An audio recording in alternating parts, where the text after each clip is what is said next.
this was a technical issue, and I could see Joy struggling there. So I was introducing Cassandra. For those of you who don't know her already, she's a brand consultant and stylist from LA. Well, no, I don't know if actually from LA, but based in LA at the moment. And she basically, in 2019, she decided she would align her business practices with well, sustainability and all of her values, which you're going to go through them today. And she's centered in transparency, community, and inclusivity, which is gorgeous and very refreshing, because 2019, it wasn't that trendy, right? So then again, we have Rosa, who's an inspirational and gorgeous illustrator and editor, contributor for Forbes and Elle magazine and a bunch of editorials. She's amazing. She just wrote our latest piece for Forbes magazine, which is incredible. If you haven't, swipe up because in our stories right now. And last but not least, we have Joy, who's a fashion journalist who has worked in the industry for 8 years and now holds the title for shopping editor at Who What Wear UK. And they're all going to be introducing and discussing a set of topics we decided in common today. So let's get cracking. I don't know if any of you girls want to say something or want to introduce something, or I don't know, but I think I didn't miss anything. In any case, I wanted to start this debate by slightly discussing the values you like represented in the industry. 2020 has pressed many challenges, especially for fashion companies, because lockdown came and a bunch of us were closed. No worries. So basically, you cannot control my own man. And and basically, so COVID stroke. We were stuck in our homes, and stores were closed, and consumer behavior shifted, and companies have had to adapt and have to deploy their silver linings, right? And they have become as well. If they have been smart enough, they have become as imaginative and I don't know, as creative as possible to make things work, right? So I asked these ladies to answer today, and I would love them to answer. So I'm just going to go ahead and let them speak. So whoever wants to start, just get. Shall we start with you, Joy? Yeah, sure. Well, I mean, I was having to think about what I wanted from brands, and I think for me, it's just having an openness to sort of new ways of being creative and of sort of how you function as a business. So. And I guess it's that kind of tension between wanting to grow, but also having that, positive impact. And I think for me, as a vintage lover, I think it's that whole idea of embracing the old as much as the new. And, I think it's been really cool to see how brands, and I think it was Steen Goya who they created their first archive store. And so the idea is sort of, embracing older collections and reworking pieces that, from old collections. And then I know a lot of, website that matches brands, they start stocking vintage as well. And there are lots of cool new brands cropping up over the last year who really sort of got into upcycling. So I know there's a really cool brand called Mad Brown Knitwear, who basically take vintage cape knit jumpers and like rework them. And so I think it's kind of just that, fashion's such an amazing creative place, but harnessing that in a positive way to just be a bit more, just explore more alternatives to what that business model can look like, but in a way which isn't too kind of dry. It's a way that's kind of exciting, and it's it looks amazing with the results of what these brands can do. Agreed. Cassandra, I think you want to say something. I mean, I'm always, this is like the best way to start my day. This is what I always want to chat about. It's 9 a.m. in LA. So yeah, like I can talk about this all day. I know. So my background is in styling, and I come from more like a traditional kind of red carpet press tour space. And then this pivot that Laura was talking about, was about 3-4 years ago when I went on my own. And it's different when this lens has like your name on it, right? You're really trying to figure out like how you want to participate in the industry, like, what your niche is. All of a sudden there's kind of this, you're like, well, what do I stand for? I'm not just participating anymore. It just kind of became more real. And, I was always interested in ethics and the environment and wanting to do the right thing, but, you know, of course, wanted to be a good person and participate in a way that was meaningful.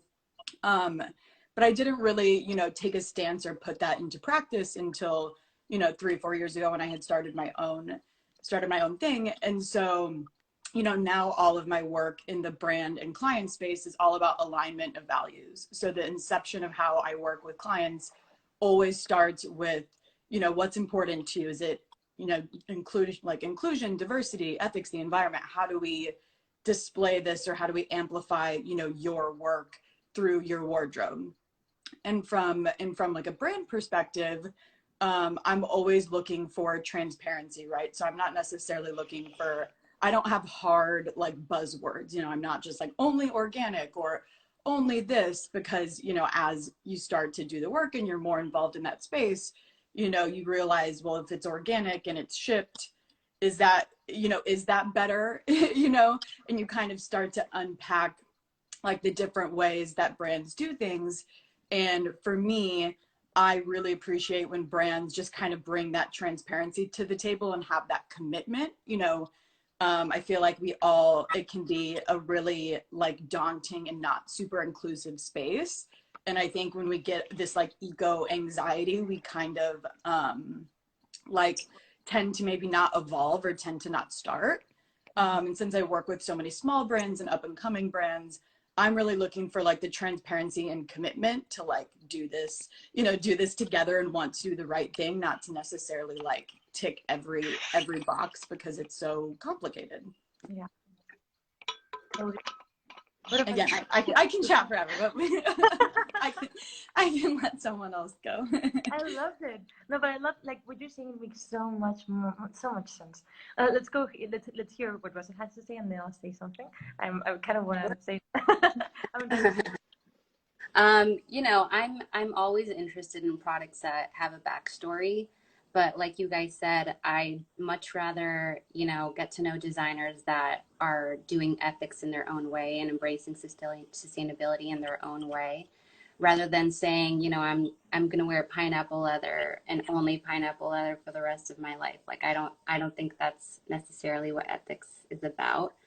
I love when designers are also, you know, very aware of what's happening today and are prioritizing things such as, you know, diversity in the workplace and, you know, empowering women and supporting communities through their sales. So I definitely, you know, that's very important to me more than the materials. Although I do love, you know, what people are doing with, you know, vegan leather, sustainable materials, eco-friendly materials. You know, it's so amazing how designers are doing that and still making pieces that look super luxurious and that, you know, you never want to throw away. Absolutely. In fact, given the extreme jeopardy that the industry has faced this past few months, if you think about it, in the coming year, there's no standardized. Well, it's not simple. There's no simple solution to, hey, what's the perfect playbook? So there's no playbook, no rule book to play by. So instead, fashion companies and other companies too, not only fashion companies, but they must tailor their strategies to become as to market their strategies, prioritize their what they want for the future, and become the sort of the brand image they want to become and they want to inspire people with, right? So in other words, they must deploy their silver linings, like I said before, and they must work in their critical capacities to be as critical as possible with themselves, to deploy the basics, you know, to make it work. In Alohas' case, what we did is, we know we're not 100% sustainable. We're taking little steps. So last year we launched this 12 resolution program, which means that every month we did something that made us a more sustainable company, either for the planet, for the people, or for the profit. So for instance, we began calling attention to our on-demand based system in 2019, which doesn't necessarily mean where all of our product is vegan or hand sourced or sustainable, but more, it means that we just produce more of what people like and less of what people don't, and in turn avoid overproduction, which is our silver lining, right? So that's the value proposition. I think that what you girls are saying in common is this, there are different value propositions, and in turn there are different things that are really, I don't know, really impressing us over this year. I think over this year I've been the most impressed with certain value propositions. Companies have been extremely creative, and I'm super, super happy to be here to be able to watch this, right? I don't know. Oh, I don't know. I wanted to, because I don't know if it's only me, but I usually, and their customers too, actually, I take into account what I purchase. And I think of the environmental threat that poses to the industry whenever I place something. So I'm not an expert or a textile engineer, and I don't know percentages when it comes to compositions, but I'm trying to improve. So how about you ladies? Do you girls actually go and support companies and their brand image and think about the harm they're doing to the environment when you purchase, or you just purchase because you like what you see? Just be sincere, be honest, because I have a low both going on at the moment right now. I'm trying to improve. Well, I think someone was saying earlier, I think maybe the issue is there's that, you know, I'm a fashion editor, and I find the sort of all the language around sustainability so overwhelming. And, you know, I was reading the Business Fashion Sustainability report the other day, and it's so clear that the issue is that there's no standardization, or there's no clarity, and there's no sort of sense of this is the base level what you should then, you know, be achieving for, or like what does eco-friendly, what does ethical, but all these things are very vague. So I think you know, that's something I even personally find quite hard to kind of navigate. And so, I mean, personally, I buy secondhand as much as I can, because vintage is honestly like, sometimes when you're confronted with all these terms, vintage is such a simple alternative to being like, actually, I know for a fact this is just a better alternative buying new. But I think it's so important, you know, that being said, that there is, you know, whether it's government intervention to get a sense of like, this is what brands need to sort of aim for. But I think, yeah, what's been really cool, as I said before, is just seeing so many new small brands coming up through sort of social media over the last year who are just offering more creative solutions, again, in whether it's, you know, upcycling or reworking pieces, or, you know, making stuff at home. But yeah, like you said, I'm by no means perfect, and I think it's what it comes down to is someone who, as I'm sure lots of other people will feel, is when you're someone who loves fashion, you want to be creative and you want to express that, but it's like, how do you do that without that cost and without needing that newness? And I think that's the kind of the crux of the problem, and it's being like, how can we, you know, navigate the two things together? But yeah, I'm not perfect, but I'm getting there. Right, you're you're in my team. Okay, let's see. What about you, Rosa? Yeah, so definitely, you know. Sorry. Oh, sorry. Wait, did you say Cassandra or not? Oh, we should do that round, right? Let's go, Cassandra, and we should mention that's probably easier. Yeah, absolutely. Sorry, I got a notification right when you chatted. I was like, I assume she said my name. So, you know, as far as I am definitely not, you know, not perfect either. I've gotten a lot better over the years. And now, of course, because literally what I do is find sustainable fashion for people. So I'm pretty good. I'm pretty close to being 100%, but I completely understand, you know, part of why I have a job in the styling space is because it is so hard to navigate. You know, people have, not everyone can like look up sustainable fashion at night. They have like families and jobs, and you know, people are busy and don't necessarily have time to research. And you know, I definitely, like, for me, I have like 3 E's that I talk about. It's like ethics, environment, and economics. I think economics are a lot of times not part of the conversation, you know, in relation to sustainability. And whether it's a brand or a client, you know, those are like, I say, how do I consider, you know, these 3 E's and make the best decision possible, right? So, you know, it's not necessarily like, I mean, secondhand, vintage, obviously, you know, upcycling things that you're wearing, you know, there are ways, and I think that's amazing, you know, especially if you're wanting to make like a designer purchase or something else, you know, there's so much good secondhand. I definitely think that's like, again, something that takes time and research, but is, you know, an amazing avenue to explore. And then when it comes to buying new, it's, you know, considering those 3 things, as, you know, Rosa mentioned, the people And, you know, you have to think through like not getting around like the greenwashing and the buzzwords of just being like, okay, what, you know, considering all of these things, how do we make the best decision possible? And, you know, doing, whether it's in relation to the ethics, the manufacturing, the, you know, shipping, can you find something local? You know, does that make sense for you? So it's really kind of taking this like slower, more thoughtful approach and this kind of more conscious shopping. I had someone who interviewed me one time. I loved this question. She had asked me, you know, how do you stop that like dopamine kick of buying something new? You know, because that does feel good, right? To be like, I bought this new thing, especially if you're in a creative industry, as Joy mentioned, you know, you're like wanting to be fresh all the time. And I guess like response to that was, when you start to become a resource for your clothing, that kind of has that like educated resource kind of has like a similar feeling when someone's like, I love what you're wearing, what is it? And it has that story, right? You know, I love a story too. And you're super proud of it, right? So you like wear it longer, you fix it, you take care of it. Like you have this whole like relationship with the things you buy now. And I think kind of like forming that relationship with your clothing, you're more likely to just like treat it well and care about it. Yeah. So I feel like just kind of forming that relationship in this like more holistic, slower approach, and being that resource feels like just as cool as being like, I got this new thing, because, you know, it's kind of the new like bragging rights, you know, the new like I got it on sale type of thing. It's like, listen, there's a story to this. Yeah.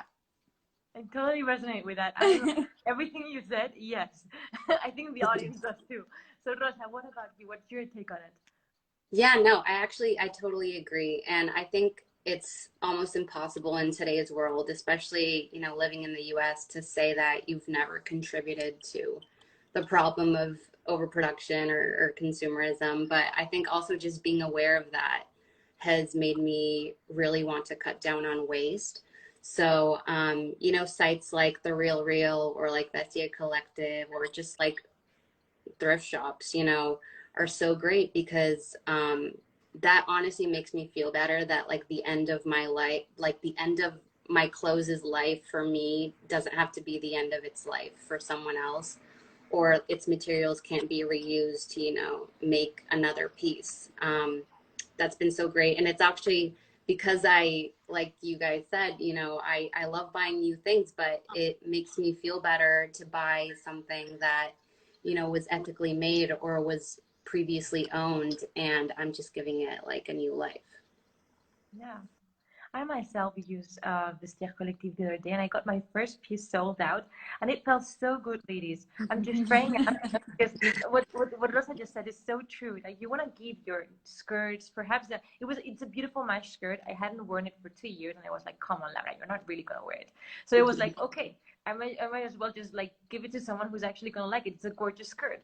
So I gave it away, and the girl who received it was so happy. She got it today, and she was like, Laura, I love the piece. And I was like, oh my God, she was so happy. And that made me feel so like genuinely like, oh my God. Like we did with a conscious courier, and we would use the carbon footprint because she lives in France and I live in Spain. So the whole thing is so well engineered. So actually we're thinking, I'm just letting the audience know, of having these monthly panels where we discuss how we get thrift shop better, how we can upsell the clothes we own, platforms where to do it, how to do it. And we're having a girl called Sala Leeds. I spoke to her today.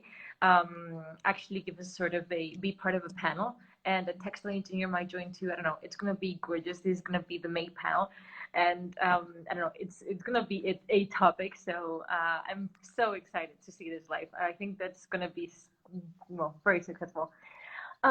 Okay, so we're all discussing here, hey, what about our wardrobes? How do we make our wardrobes more sustainable? So the way I see it is, well, the way we see it at Alohas better, is wardrobe sustainability and styling and being stylish, sorry, are not opposites.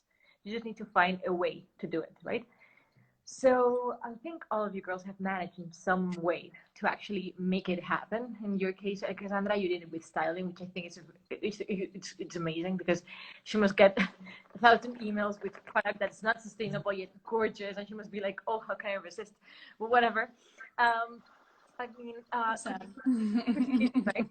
Could you give our audience a tip to make their wardrobe a little more sustainable? It could be, I don't know, energy saving tips, or a still curated tip, something that makes your wardrobe actually a little more sustainable, like this first step for newcomers, for a new person who has their wardrobe actually stacked but has nothing to wear. You know, this person, what should she do or he do? I think one thing to bear in mind, and something that I try and convey in my articles that I write for Who What Wear, is it's as much a mindset change as it is a practical change. And I think actually just shifting your mindset a little bit is such an important part of just making better, you know, getting better in this area. And I think whether it's thinking about you know, when you buy something new, is it something you're going to wear? Can you wear it in lots of different ways? And is it going to last a long time? Is it good quality? And, you know, if you want to buy something new, is there something that's already in your wardrobe? And I think it's almost like sometimes it's the most basic thing to make the biggest difference. And I think also knowing your personal style well really helps to make better investments. So you have a sense of like, am I going to like this in 2 years' time? Is it just something that I'm buying because I've seen on Instagram? It's like having that confidence, like actually that's in the store now, but actually I know that I would like it even if it wasn't on trend. And I think also another maybe more practical point is I learned to sew about 2 years ago now, and I have to say that's just been amazing. Aside from, you know, it's just fun to make things, just in terms of being able to look after your clothes, and whether it's designer, whether it's high street, being able to, you know, sew on a button, or whether it's to like sew up a seam or whatever it is, and having those practical skills that maybe a lot of people have sort of lost over the years. Doesn't have to be complicated, or, you know, taking up a hemline or whatever it is. And I think that's just kind of will give that added time to things that you buy to make them last longer. And I could not say, you know, buy secondhand. As I mentioned before, Vestiaire Collective, Depop, Etsy as well for me. I think even if it's just, you know, it's again, like you said, it's starting small. It's thinking, okay, I'm looking for a trench coat for spring, you know, rather than trying to make your whole wardrobe perfect straight away. Let's just have a little look on this secondhand platform, see if I can find this one thing. And then I think once you have that confidence to see that it is possible, then it will give you more confidence in the future to make that little shift of, you know, where you source your clothes from. But I think it's little and often not expecting yourself to be perfect straight away. Agreed. Cassandra, what about you? Yeah, so I definitely have a process for kind of how I shop and how I help clients shop. And I've spoken about this a little bit, but I kind of have like a 3-step process that I help people through. Sometimes I feel like a wardrobe therapist instead of, I'm like, okay, we can do this. We can do this. So what I always have people start with, and I do this for myself too, is I start with a list of, because of course, and I'm looking at fashion all the time, and I literally just in the notes on my phone have like, I will write down the brands or the things, you know, like really, really loving this blazer trend, or I really want something in like this color of chartreuse, or like I just kind of like write down, you know, none of my jeans are fitting, I really want jeans, you know, or like I just kind of write down all personal problems. I just kind of like write down all of the things that are, you know, resonating with me, and we'll kind of like pick a time and then kind of run that list against my closet, you know, like, okay, I'm saying I want a black turtleneck, but I have 12 black turtlenecks, so that's a no, you know. Or okay, I have nothing in this color, the thing I like isn't sustainable, can we find a sustainable swap or a sustainable alternative for it? So I kind of like start with this list, run it against my closet, and then, you know, while I'm there, it's kind of that process of, okay, what do we have a lot of, what can we fix or mend or upcycle or sell, and the things, you know, buying is like the last thing. And if we are buying, are these brands sustainable? Have we considered our 3 E's? How do we make the best decision possible? And, you know, then those are the items that you kind of get to purchase, right? And then those things you purchase, you're now a resource for, right? So like when I have for clients, like I'll send over like brand bios or like, you know, tips or things about that brand. I have like a scale that I use, you know, like, do they hit my community mark? Do they hit my ethics mark? Do they hit the environment mark? And if, how so? And then of course, like I'll do the research for myself or for clients, and that's kind of like included in the assets.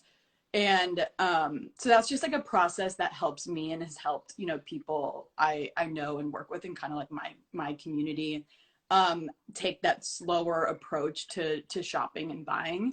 And so I guess kind of, it sounds kind of simple, but, you know, really starting with that list of, because like for me, sometimes I have to just like do it and then it's almost like I bought it. I'm like, oh, I won't forget about it. It's on the list. Okay.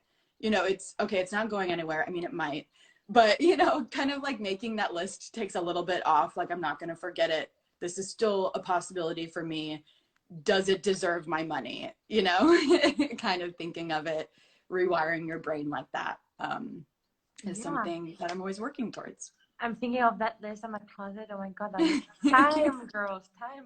Oh God, I gotta start doing it. I promise I will. I will WhatsApp the list, and you will like be the one to discard pieces because I won't be able to. I'm telling you, it's way too painful. I got it. I can do that. I'll be yes, no, yes, yeah. And taking pictures when you're trying to, you know, it's kind of easy to make. I have a lot of people who will make like albums on their phone of like, you know, when you're going through your closet, like styling out outfits or, you know, taking pictures and things. And sometimes you're like, I actually don't like the way that fits. Or, you know, so it kind of really ties into this like relationship with your clothing and kind of like leaning into it being a bit more of a process. It's more, it like feels like more work, but I feel like when you make these decisions and they're more aligned, you know, everything, like all of those like pressure points, I feel like in your wardrobe hopefully feel like alleviated.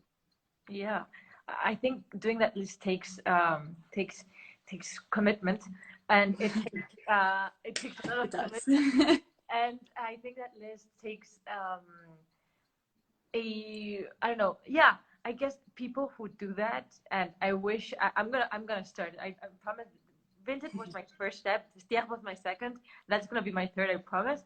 But it takes commitment and a lot of like cold decisions because you're gonna be like true to yourself, right? That's the hardest part because I think the audience, I think girl called Jill Coleman made this question before. She asked, has consumers, what are some tips or understanding which companies are greenwashing and which are truly more sustainable? Because do you get the info from the brands? That's another debate now, right? So I don't know. I think that's something to think of because yeah, I truly want to make that list. I truly want to do this with my closet, but will I be able to? Do I have the facts straight? That's a good one. Rosa, what about you? Yeah, I do. I mean, it's been such an issue for me, but in quarantine, honestly, it all like kind of came about because I was like, I mean, I'm wearing like 5 pieces and I have all these clothes that I want to wear, but like, where am I wearing it to? And like, am I really going to want to wear it next year when this is over or whenever? So definitely, you know, selling and recycling clothes has been a big one. But also just like in general, I've just been wanting to have a much more edited wardrobe. And I think actually a lot of ethical and sustainable brands, you know, because they put so much thought into how they produce their things and their materials and everything, I think like their accessories and their clothes tend to last longer, you know, and so that really cuts back on like kind of needing to shop just because you don't have something, you know, it's more of a want. And I think like definitely addressing that want is going to take us a while, especially because clearly here we all, you know, love fashion and love to shop. But if you get rid of kind of needing anything, thing, because what you have is of quality and looks great, and you support the brand and you support, you know, everything it stands for, then, you know, that's one step less, you know. And also in terms, I was thinking about this when you asked first, Laura, is the energy use, you know, that comes into washing and drying. You know, and since I'm from Mexico, and a big part of the culture there is to kind of air dry everything, Yeah. which is like accidentally sustainable. Um, but I mean, obviously in New York, it would be kind of hilarious if everyone decided to air dry their clothes. But I do think it's something to consider, just because even if you do it inside your apartment, you know, because not only is it, you know, a ton of energy use, but also it's just not good for the clothes itself. And I think if you're trying to take care of all your pieces and not have to shop more, you know, you have to take those steps as well. Well, there's nothing I don't agree with that. I couldn't agree with it more, actually. The New York part was quite hilarious, wasn't it? If you saw people air dry in New York, that's not possible. Come on, whatever. Okay, so I think what we're all trying to say here is that social media culture and this immediateness that needs to be supplied ASAP, and that's used to shipments within 24 hours, is something that's unbelievably on trend. And it would surprise the amount of companies that at its core are very, very much organic than they appeal to be. For instance, when Alejandro interviewed, we were speaking to Rosa the other day, we were in a call, and Alejandro, who's the founder and CEO for Alohas, said, yeah, but we do fast fashion, but we're on demand, which means we do it organically. We don't necessarily overproduce. We don't necessarily I don't know, we don't necessarily make, well, creative and represent an environmental threat as much as others, you know, because we launch something that can be greatly successful, but we just produce the amount of quality that's ordered. And that making that decision is apparently very much more complicated than it sounds. I wish it were that easy, but it's much more complicated than it sounds. But whatever. So up next, ladies. Sorry, Joy, what do you wanted to speak? Oh no, I was just going to say, I think was interesting what you were saying earlier about the whole sort of greenwashing point. And I do wonder whether how much weight should be and expectation should be given to the consumers to have to sort of dissect all of these things. And I think I do think this is where, you know, maybe there needs to be some sort of intervention by governments to sort of have these, you know, you can have taxes on things or whatever it is. I think you need to, while it's really helpful to sort of educate yourself about different things, I think ultimately maybe that's put a lot, it's maybe hard for a lot of, you know, just consumers to have to work all this stuff out when they've got so much else on. So I think if you can give brands those kind of level, that level of like, this is what you should be aiming for, this is what is not okay, this is where you'll be taxed, I think that sort of thing can really help to sort of just make it a lot clearer. Agreed. If brands were a little more sustainable, a little more transparent, right? Just give you the facts straight, or how could you with their pieces? Just I don't know, happen, right? I also feel like for, you know, I completely agree, for like brands and consumers, kind of like, you know, we can only educate and research so much, you know, and like we kind of can't be responsible for all of that, I think. And I'm super glad we brought this up, because I feel like change on a policy level is actually what's like the most important thing. And like something I've like said before is like, there's no like FDA for fashion, right? Like I worked with a brand that like did Public Habit, like did this cute thing. They do like nutrition labels for their clothing.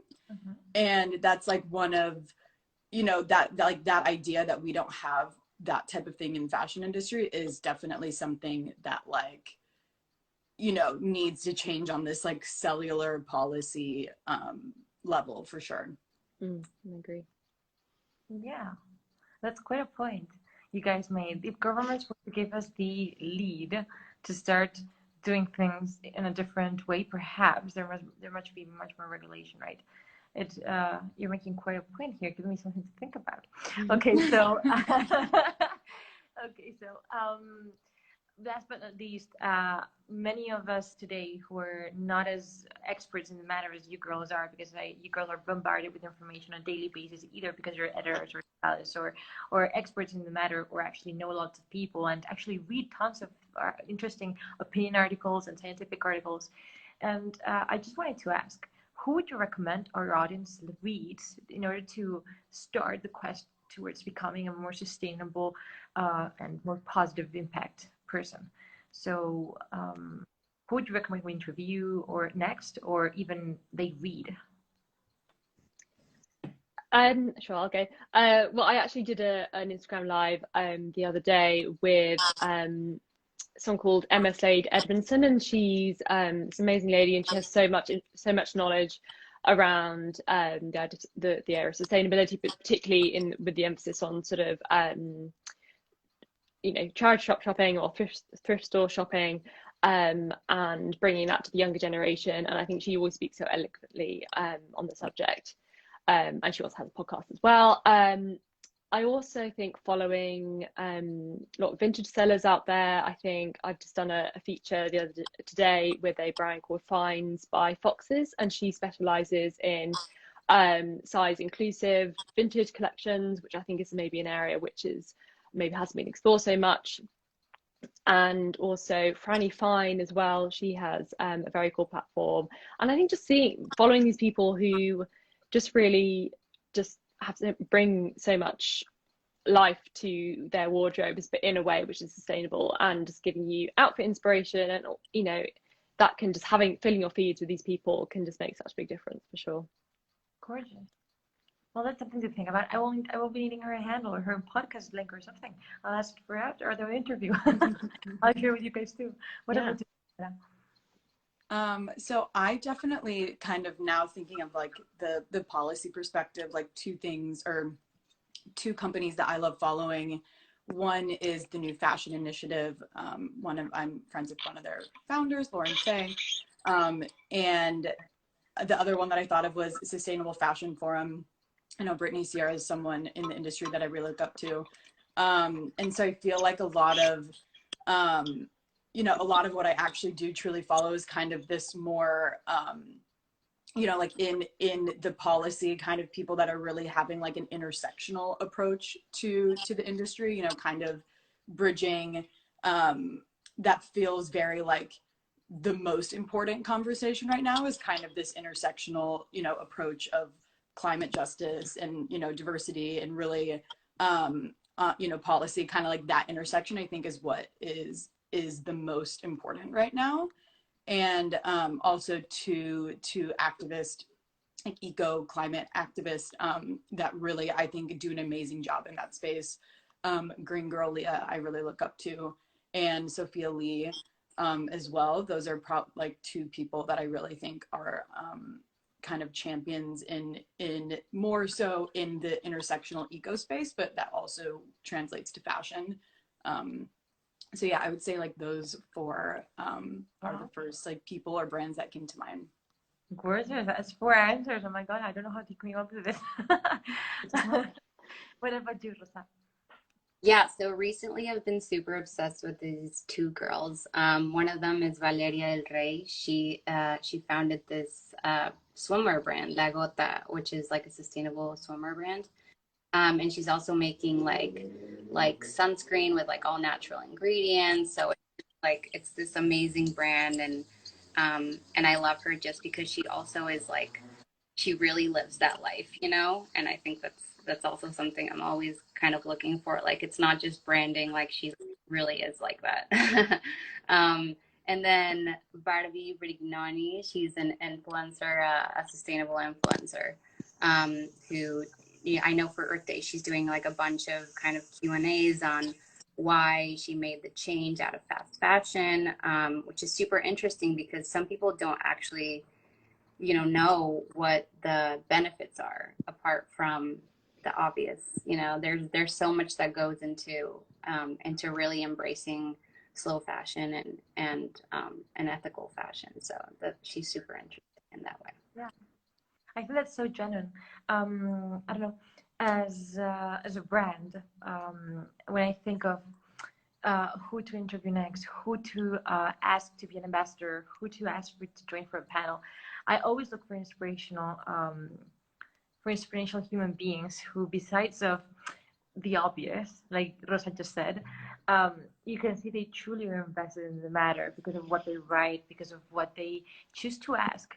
I was pretty surprised when Rosa asked a few questions about our production system. She was even concerned, like, where do you guys produce? Where do you guys source the material from? She was like going deep, like in depth, like, what's the percentage of plastic in your shoes? You know, like I was like, oh my god, I need to get my facts checked. You know, so I think I don't know. You guys inspired me a lot today, and I think some people are here too. Actually, Jill Coleman just asked to post a story with all these people being mentioned. Of course, we will. After this live, we will be posting this live as well. Live will remain 24 hours. No, it will remain for always in our feed, or for 20 hours in the stories, and we will be posting the story with everyone. And I think that's that. I don't know if any of you guys have any more questions or wants to debate anything. I just wanted to pose one question. You guys are bombarded with fashion brands, of course, right? I'm curious, most of the brands you get information about, is their sustainability value proposition something related to the way they produce, something the way they manufacture products? Is it the way they carry their products and take it like from point A to B? Like, do they use efficient customer systems? What's the most impressive or most inspirational, be it La Rota, which you already mentioned, thing you've bumped into lately? Do you mean like a sort of a particular brand doing cool things, or No, like? it could be a brand, or it could be even a coffee shop that's something really original. That's a tough question. I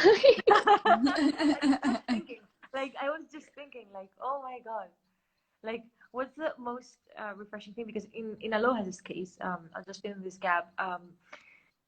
Basically, we've had to deal with customers that have had to wait for 6 to 8 weeks for their product to arrive, which was a huge leap of faith on our end, given that we cater to a specific audience, which is used to having the package at their homes within 24 to 48 hours, and that the rest is just not okay, right? Because you want your sandals for summer and you want them now.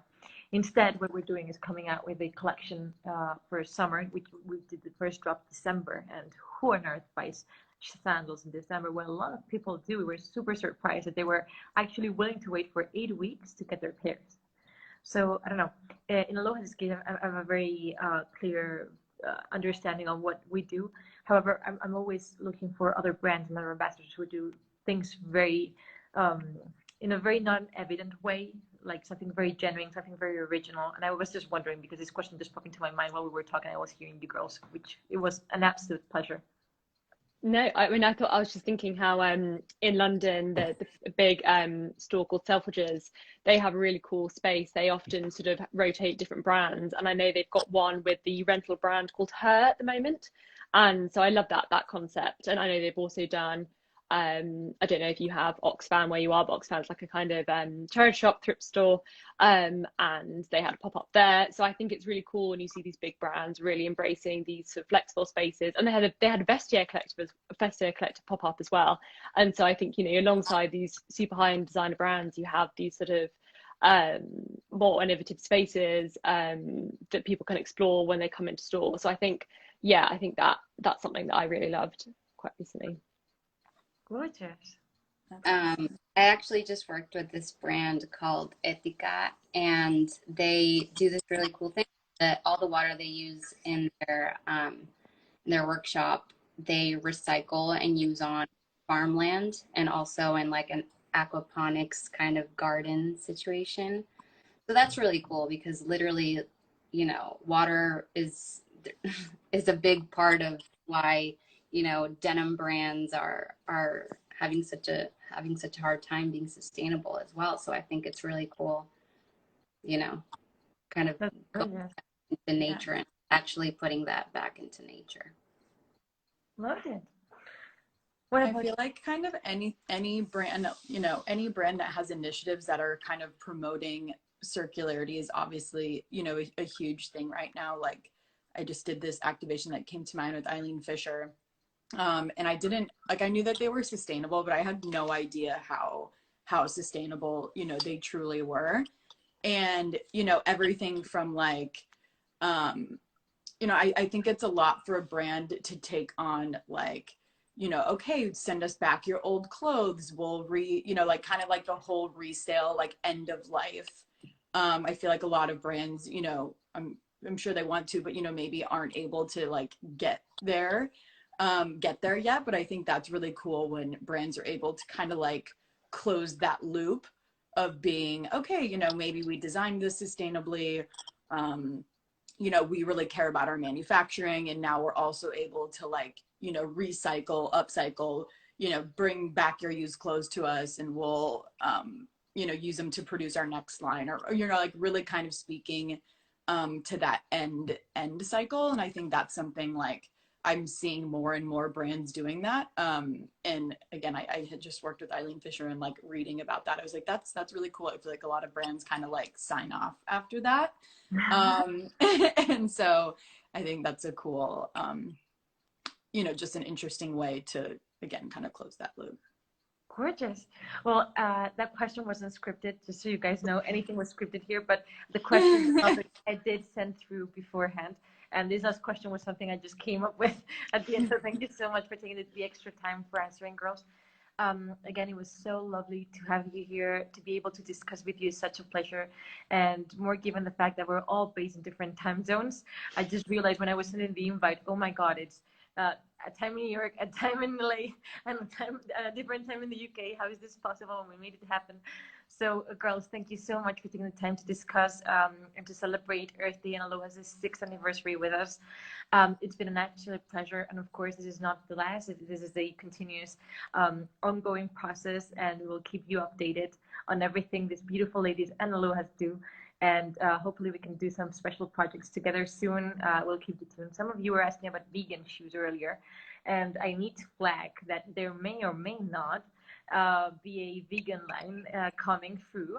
I cannot tell you anymore because the design team at Alohas would kill me literally. But I promise you will be the first to know once this launches. And again, girls, thank you so much. It was an absolute Thank you so much. and I really look forward to working with you in the future and following your beautiful careers. Cool. Thanks so much for having us. Thanks. Thank you so much. Okay, I'm gonna see how we tune out of this one. Bye. Bye. Happy Earth Day. Happy Earth Day. Okay.